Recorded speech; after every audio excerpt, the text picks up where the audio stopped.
হাড্ডি শুটকি সকালে পড়ছে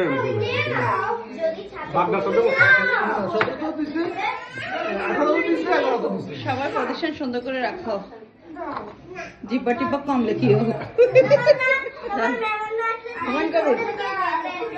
কমেন্ট করবে এই যে দিয়ে তাকাও টাইম মেনে থাকুক আমার 3 জামাই এরা একটা আলো দিলে তো সুন্দর সুন্দর দেওয়া যাবে আলো দেওয়া যাবে এলাকা আছে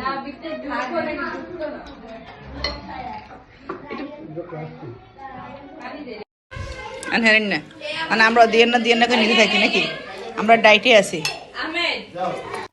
আসসালামু আলাইকুম। রক্তের সম্পর্ক কখনো বিচ্ছেদ হওয়ার নয়। আর মা বাবা যতদিন বেঁচে আছে, গাছের শিকড় যেমনি গাছকে ধরে রাখে, মা বাবা ঠিক তেমনি সন্তানদেরকে ধরে রাখে। মা বাবার কারণেই মনে হয় ভাই বোনের সম্পর্কটা অনেক মধুর হয়। আমাদেরই সেরকম, মা বাবা যেখানে থাকে, যার বাসায় থাকে, তার বাসায় যাওয়া হয় সবার। তো সামনে রমজান ছিল, সেজন্যই আমরা সবাই মিলে ছোট বোনের বাসায় বেড়াতে গিয়েছি। মা বাবাও ছিল সেজন্যই। আমরা সবাই মিলে মোটামুটি ভালোই কাটিয়েছি, আনন্দ উল্লাসে কাটিয়েছি। এটাই আসলে, এর চেয়ে তো বেশি কিছু আশা নেই। কারণ আপনি বিপদে পড়ে একবার দেখেন, আপনার যত ভালো বন্ধুই থাকুক না কেন, আপনার এই রক্তের সম্পর্কই সবার আগে দৌড়ে আসবে আপনার কাছে। আপনার কষ্টে আপনার রক্তের সম্পর্কই কষ্ট পাবে সবচেয়ে বেশি। তাই আমরা চেষ্টা করব রক্তের সম্পর্কগুলোকে ধরে রাখার। আর এখন তো ইদানিং ফেসবুকে শুনতেছি যে কেয়ামতের সময়, বা মানে কেয়ামতের না, মানে ওই ওই পারে, ওই পর পারে নাকি সবার সাথে সবার দেখা হবে, কিন্তু বোনের সাথে বোনের, ভাইয়ের সাথে বোনের, ভাই বোনের দেখা নাকি হবে না।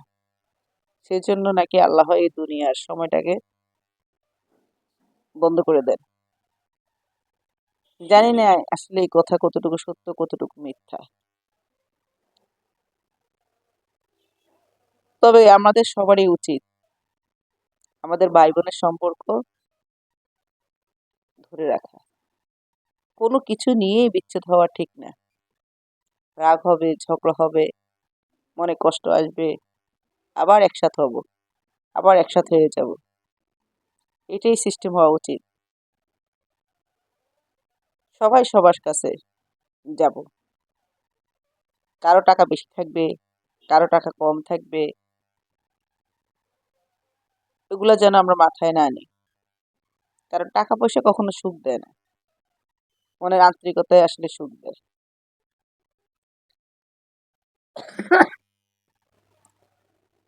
আপনার একজনে দেখবেন অজুহাত, অজুহাতের শেষ থাকে না কোথায় জানেন? যখন সম্পর্ক থাকে না তখন। আর যখন সম্পর্ক থাকে, তখন কোনো অজুহাতেই কাজে আসে না। আপনার যদি সম্পর্ক ভালো থাকে, তাহলে সেই সুদূর গিয়েও আপনি দেখা করতে পারেন। আর সম্পর্ক যদি খারাপ হয়, তাহলে আপনার পাশের ফ্ল্যাটে থাকলেও কোনো লাভ হবে না। সেরকমই আমার ছোট বোনের বাসাটা ঢাকার বাইরে, কামরাঙ্গীর চর বলে ওদিকে। তো আমার জন্য আসলে খুবই ক্রিটিক্যাল একটা জায়গা হয়ে যায়। এত অটো, এত ঝামেলা, এত মানে যা বলার মতো না। অনেক কষ্ট ওদের ওদিকে যাওয়া আসার, কিন্তু তারপরেও যাই, যেতে হয় মায়ার বাঁধনের কারণে। তো আসার সময় আমার মেজো বোনের জামাইকে বললাম যে আপনি আজকে আগে থাকবেন, আমি আপনার পিছে পিছে থাকবো। কারণ আমার পথ সবসময় এলোমেলো হয়ে যায় ওদের ওখান থেকে আসতে গেলে। এই জন্য আজকে ওকে আগে দিয়েছি, আমি তার পিছনে আছি। সে আমাকে ইন্ডিকেটর দিয়ে দিয়ে দেখিয়ে নিচ্ছে। আর এত অটো, যা বলার মতো না আসলে। অটোগুলো মানে কোনো ধরনের কোনো বাধাই তারা শুনতে চায় না। তারাই আগে যাবে, মৌমাছির মতো দুই দিক থেকেই তারা ধরে। অনেক কষ্ট ওদের ওখানে যেতে এবং আসতে, যত যত যত কষ্টই হোক না কেন, তারপরও আমরা যাই, তারাও আসে ওই যে মায়ার বন্ধনের কারণে। আর মা বাবা ছিল, মা বাবা বলছে যে রমজানের আগে সবাই আমরা একত্রিত হই, সেই জন্য ওর বাসায় সবাই একত্রিত হওয়া।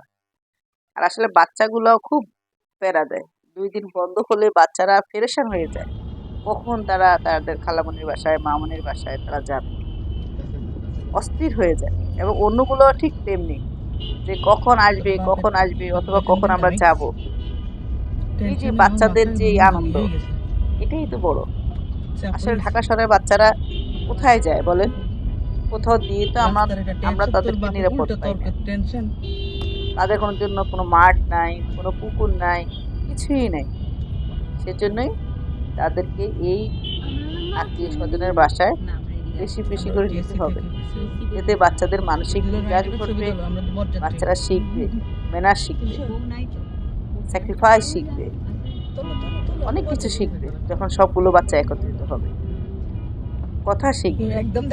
আপনার বাসায় আপনি যদি বাচ্চাকে একা একা রাখেন, বাচ্চা কখনো কথা শিখবে না, কথা জানবে। সেজন্য আপনার অন্য বাচ্চাদের সাথে মিশতে দিতে হবে বাচ্চাদের, তাহলে বাচ্চা কথা শিখবে, ম্যানার শিখবে, ভদ্রতা শিখবে, স্যাক্রিফাইস শিখবে। অনেক কিছু শিখার আছে পরিবেশ থেকে, আপনার আত্মীয় স্বজন থেকে। সেই জন্য আমি বারবার বলবো, আমরা অবশ্যই একে অপরের যোগাযোগ রাখবো, সম্পর্ক রাখবো, খোঁজ খবর নিব, বিপদে আপদে সবসময় পাশে থাকবো।